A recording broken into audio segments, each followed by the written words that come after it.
Hi everybody, my name is Jaden. I'm Eli. I'm Jason. I'm Caden. And we are the Yahoo and the Torah YouTube channel. And it is a first day on the week of that we are on this week, and we hope that you guys are doing well. Miss Nicole's laughing at me because I couldn't get my words out right, so here we are stuttering off at the beginning of this week. But we hope that you guys are truly well. Yesterday was a great Shabbat, and we hope that you guys all celebrated Shabbat yesterday, and it is again, a first day, and these are the days where people believe that you need to go into a building made with by hands of man, and that you need to pay a guy 10% because the guy that is standing up at this little set of boxes at the top is some sort of spiritual leader, and he has been ordained by our Creator. And for anybody that reads scriptures, it is not anything like that. If you're going to a church on a Sunday, that is not a Shabbat day. Our Creator's not hanging out with you there.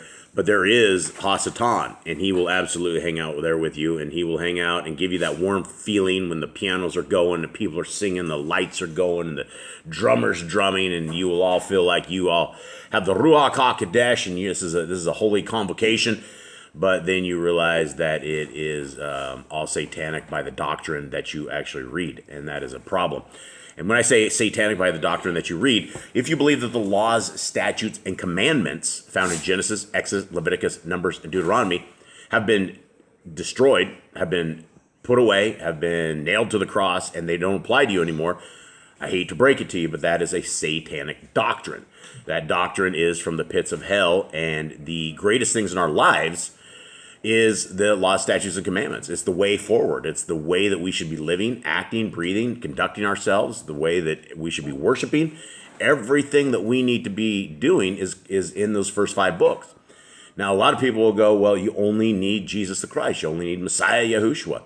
And it's very, very clear that when you read scriptures, and just one specific verse is Matthew 7, and it says from the mouth of our Messiah himself, he says that those who are lawless, those who are Torah-less, will be told to go to hell. They will be told to depart. They'll be told to kick rocks. So what we're trying to prevent is as many people from hearing that as possible, because so many people think they know Jesus the Christ. So many people think they can cast out demons by his name. They think they have a walk with him. But when you compare that to what Scripture says, it oftentimes seems that we are all very short of what the goal should be. And so we are that family that's sitting here trying to convince all of you guys that there's a better way. Now, I had a question for you guys. Why do we do this exactly? And just kind of off the cuff, any one of you guys, why do we sit here every single morning, every single day, sometimes a couple times a day? Why are we doing this? This channel is not monetized. Nothing that we have is monetized. We don't make a dime from anything. We don't even have a spot to donate. The only place that we have to donate, which we barely just set up, is if you want to give prisoners scriptures, then there's a spot to donate, and you can help us get scriptures into prisons. That's the only way.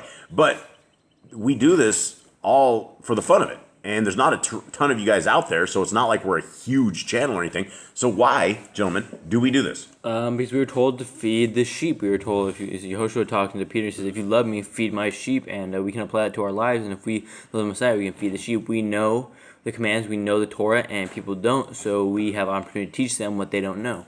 Yeah, and that is our Messiah put it as best is, let's not teach men. Let's teach them essentially how to find our Creator, right? And that is essentially what our Messiah taught us, is how to find our Creator, how to get back. And his doctrine, the doctrine of our Messiah, is not different than the doctrine of the Torah. The Old Testament is the New Testament concealed. The New Testament is the Old Testament revealed. And so it is not 2 sets of books. It is one single book that if you read as a whole book, it makes sense. You can't start 7/8 way through the book and jump into it and think that you're going to understand anything about the book. It's the same with any kind of novel that you guys get. It's the same with any kind of anything. You don't just go to the middle of the book. If you buy something, some high-tech gadget, and you have to read the tech manual, You don't skip to the very end of it and you're already into the configuration. You got to figure out how to get this thing out of the box, how to get it set up properly, and how to get it rocking and rolling. And that same concept applies to us and our lives in all of this. Okay, let's get a brief recap, if anyone can remember, from last week where we are at with the writings of Abraham. So we talked about Abraham and his generations, and how he was a baby, and then moves on to him growing up, getting raised with Noah and Shem. He learns the ways of Yahuwah because his fathers did not. But since he learned the ways of Yahuwah and his father not, his father has idol worship. He is like a vice president to Nimrod. He's an evil person, and he goes and destroys his dad's idols and tells him that the big idol destroyed the little idols over a piece of meat. And Terach says, "Hey, my son who wandered away is now back. I welcome him back, but he is destroying my idols and destroying our religion." Yeah, and so right now, where is Abraham in this story? Do you guys remember? He's like in front of Nimrod right now, like being questioned by Nimrod. Like, what are you doing? Yep, yeah. So his dad took him to Nimrod, and now he's in front of the sovereign of the earth at that point. And let's begin. Everyone ready? Yep. Okay, here we go. 42. When the sovereign heard my words and the prayer I uttered, he ordered me to be cast into the prison until he had determined what to do with me. And the prayer that he uttered was right before that. And so let me go through that. Let's start with 41. Then I lifted up my hands to the Shamayim and prayed, saying, "O Yahuwah Elohim, thou who sees all the ways of the wicked and will bring every evil deed into judgment, look upon these evil ones and destroy them, that the whole earth be not corrupted by them and brought to destruction." Now 42. When the sovereign heard my words and the prayer which I uttered, he ordered me to be cast into the prison house until he had determined what to do with me. And after 10 days the sovereign gathered together all his counselors and rehearsed unto them all these things concerning me. And when he had rehearsed all things unto them, he asked them, saying, "What judgment shall such one who hath reviled the sovereign and our mighty ones and our holy order?" And they returned judgment unto him, saying, "The man who revileth the sovereign should be hanged from a tree until he is dead." And the tree then fell to the ground, while all the people shall shout, "Thus shall it befall him who revileth the sovereign." But this man hath not only reviled the sovereign, but also our mighty ones and our holy order. And according to our law, such one shall be cast into a furnace of fire until he be consumed, that naught remain of him in the earth.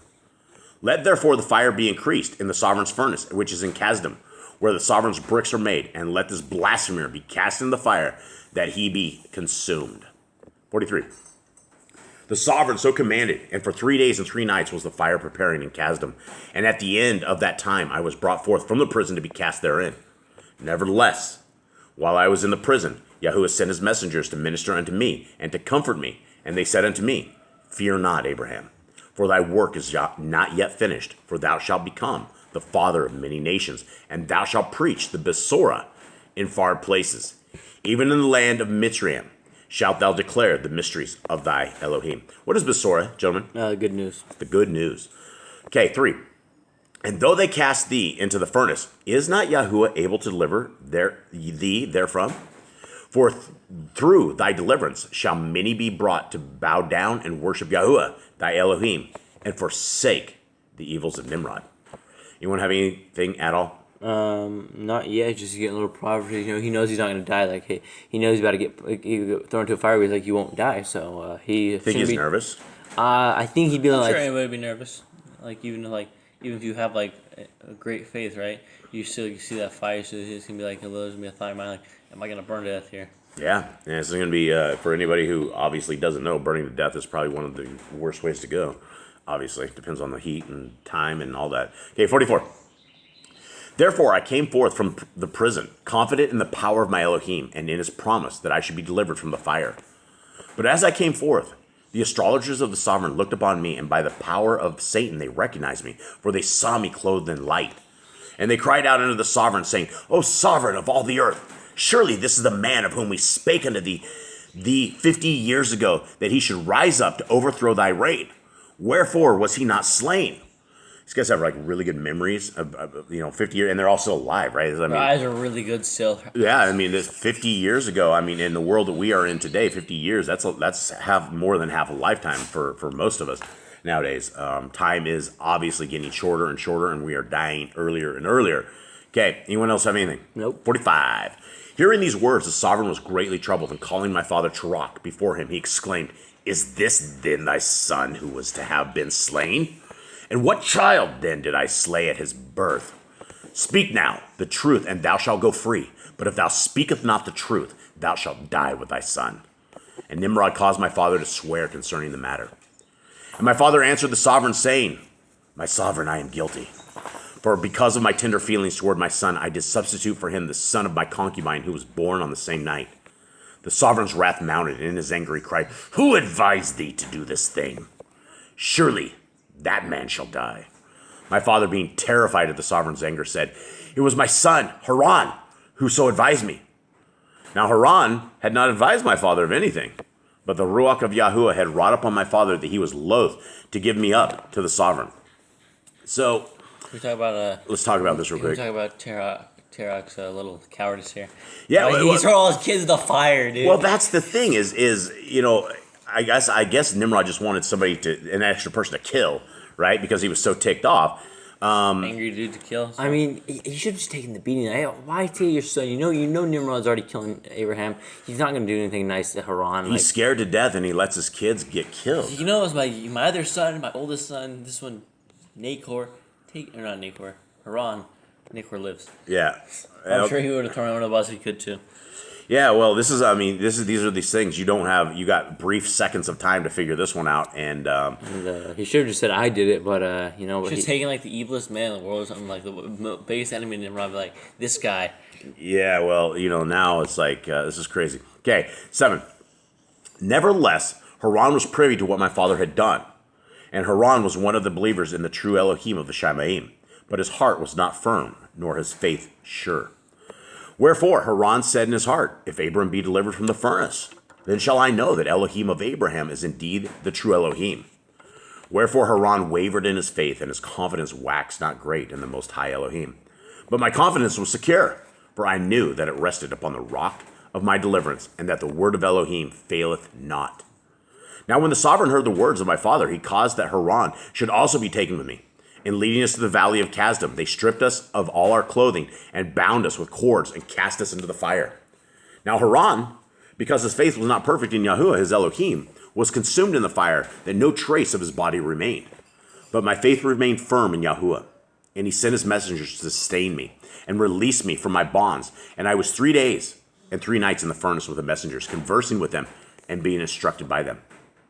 After the 3rd day, the sovereign sent his servants to govern that the fire, that it might again be used for making brick. But when they came up to the furnace, behold, I was sitting therein, conversing with the messengers whom Elohim had sent. Therefore the servants of the sovereign, being greatly astonished, went and told him of this matter, but he would not believe them.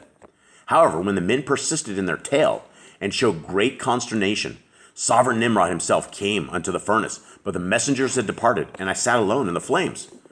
When he saw me therein, unconsumed, the sovereign cried out in alarm, "O Abraham, art thou a sorcerer greater than ours, that thou shouldest live in the flames unconsumed?" But I answered him. He knows you should burn up. But I answered him, "Not so, O sovereign, but Elohim of the Shamaim, who is true, who is the true Elohim above all, hath sent his messengers unto me, and hath preserved me from this fire." Being much amazed, the sovereign exclaimed, "Come forth then from the fire, for I see that no power of mine can harm thee." So it seems like even with Nimrod's spell casting and everything he can do, he's still getting burned by fire. He's still astonished that things aren't being burnt by fire. Yeah, he's definitely. And so, they have all these, we know from the days of the Egyptians, right? That they can turn blood into water. They can do all sorts of crazy stuff. Okay, 49.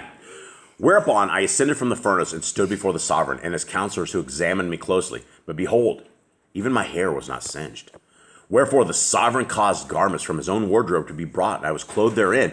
And he caused me to be seated upon a throne at his right hand, where my father used to sit. And he said to me, "What of Haran, thy brother, who was cast into the furnace with thee? Did the messengers carry him away to some far place, that he might be saved?" But I replied to him, "Nay, but the faith of my brother was not perfect in the Most High Elohim. Wherefore he was consumed in the flames." Upon hearing this, the sovereign marveled and permitted me to speak in his court concerning the Most High Elohim and the redemption which should be wrought in behalf of those who believed on his name. Nevertheless, the heart of the sovereign was not changed, for he gloried in power, and he thought to learn from my power by permitting me to speak. But about 300 men of those who sat in the sovereign's court were converted unto Yahuwah, and followed no more after the evil order of Nimrod. Wherefore they were cast out of the sovereign's presence. But as for me, the sovereign gave me many gifts, and sent me away in peace, and many were joined unto the believers in Yahuwah from that day. For having heard of this my salvation from the fire, multitudes came to my father's house to hear of Elohim, who could do such mighty things, and many were converted to truth. So, Okay, we'll leave it at that. All right, there we go. Dun, dun, dun. so this is the beginning of Abraham's riches. And Nimrod wanted more power, so he's like trying to figure out what his power was, but I don't think he got any more power from that. Well, that's He's like, so see, the other thing is you have to keep the Torah, and Nimrod's like, yeah. You got to be holy. You can't kill the kids anymore. you actually have to worship one Elohim. Yeah, and that's the thing. That's the world, right? Nobody wants to do just what we should be doing, and we always want to do else and outside of it. All right, so for everybody, we love y'all. We hope you have a wonderful day. We thank you all for hanging out with us. We thank you for reading these scriptures. There is an Amazon place you can actually order just this book. This book is on Amazon. For every 10 books of the writings of Abraham that we sell, we're able to fund one prisoner scriptures into the prisons.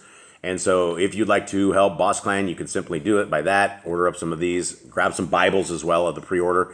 We are simply trying to get the best prison ministry that we can do that will self-fund scriptures. And this is the way that we've been able to figure this out. And so thank you to everybody out there. We love you all. Hope you have a wonderful day. We are out. All right, shalom.